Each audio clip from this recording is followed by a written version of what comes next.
tonight's the last day of March with Women's History Month, and tonight I get to read you a story about an engineer. Yes, a girl engineer. Her name is Rosie Revere, engineer. It's amazing because so many of you are out there in our schools building robots and coding and using computer science. And if you want to be an engineer, a builder, an architect, you totally can do it. And we're going to help you get there, okay? So tonight you get to hear all about a wonderful girl named Rosie Revere, who's could be you. All right, here we go. Hola, comunidad de Greenfield.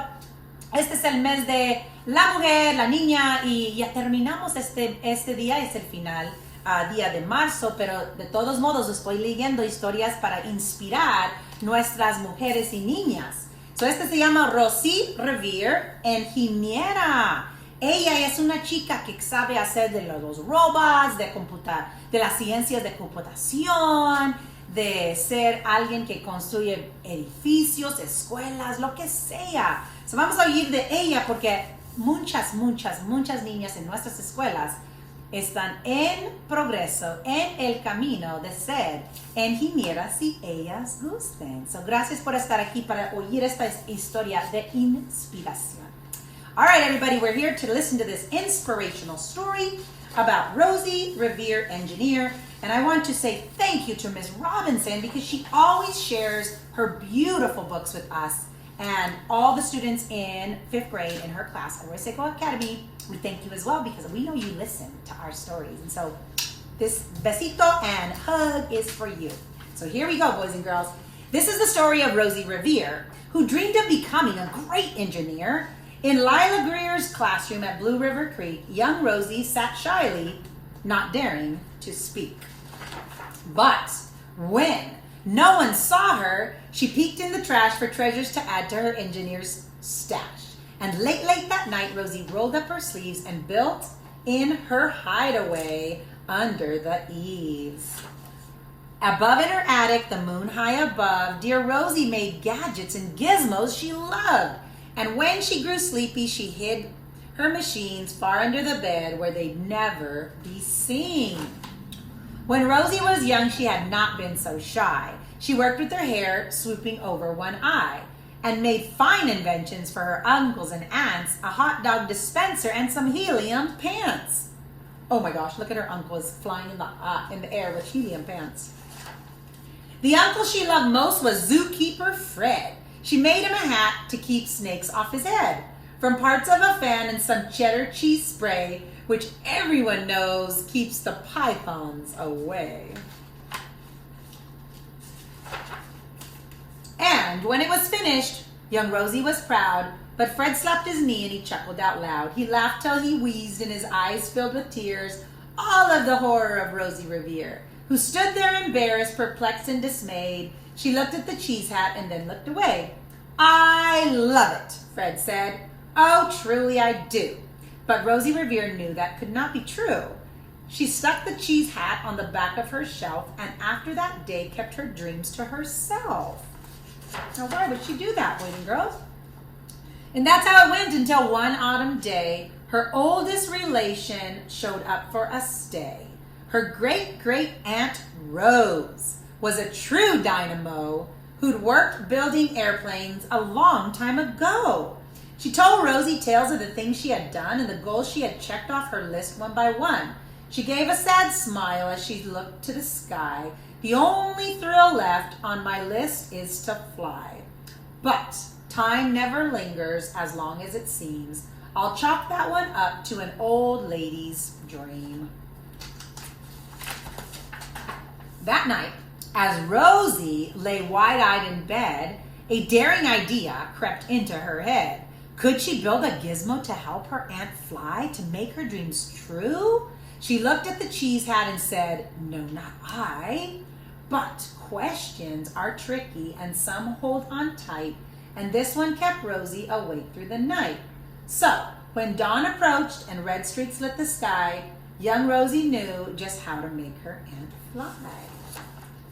She worked and she worked till the day was half gone, then hauled her cheese copter out onto the lawn to give her invention a test, just to see the ridiculous flop it might turn out to be. Strapped into the cockpit, she flipped on the switch. The helicopter cheesy sputtered and twitched.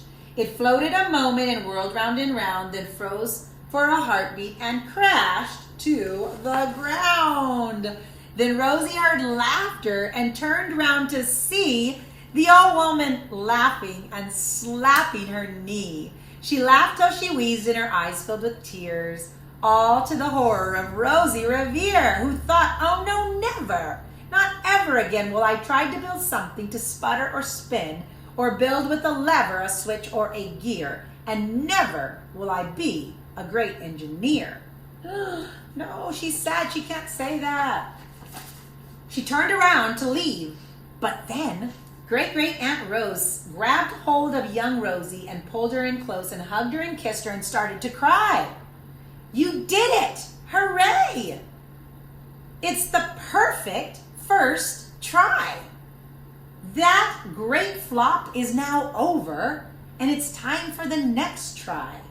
Young Rosie was baffled, embarrassed, perplexed. But I failed, said Rosie. It's just made of trash. Didn't you see it? The cheese copter crashed. Yes, I know, said Great Aunt. It did crash, that's true. But first, it did just what it needed to do.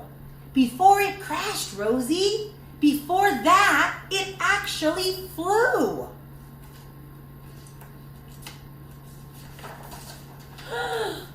You're brilliant. First flop was a raging success. Come on, let's get busy and on to the next. She handed a notebook to Rosie Revere, who smiled at her aunt as it became clear. Life might have failures, but this was not it. This only true failure that can come out if you quit, and you're not going to quit. They worked till the sun sneaked away to the bed. Aunt Rose tied her headscarf around Rosie's head and sent her to sleep with a smile ear to ear to dream the bold dreams of a great engineer. At Blue River Creek, all the kids in grade 2 built gizmos and gadgets and doohickeys too. With each perfect failure, they all stand and cheer, but none quite as proudly as Rosie Revere. And that's the end of the story. How fabulous that is. So it's all about mindset. Mindset is this. If you want to finish and you're done and you want to quit, you quit, you'll never succeed, right? You'll never try again. But look at what happened. She was ready to quit, and what did her great-great-aunt Rose say? No, you can't quit. That is just your first try, and if you notice, it flew. So all she has to do is change a few things, and her dreams are going to come true. So that is my message for you, boys and girls. Never, ever, ever, ever quit on the first try, because each time you get better and better until you achieve your dreams. So there you have it. Thanks so much for joining me. All month of March was Women's History Month, and we were so thankful to be able to read all these fabulous stories to make sure that we encourage every single girl, every single woman, every single lady that is part of our team and part of this wonderful, wonderful city and country. So thanks for joining me. I'm Superintendent Galvan with the Greenfield School District, sending a great big bear hug from our family to yours.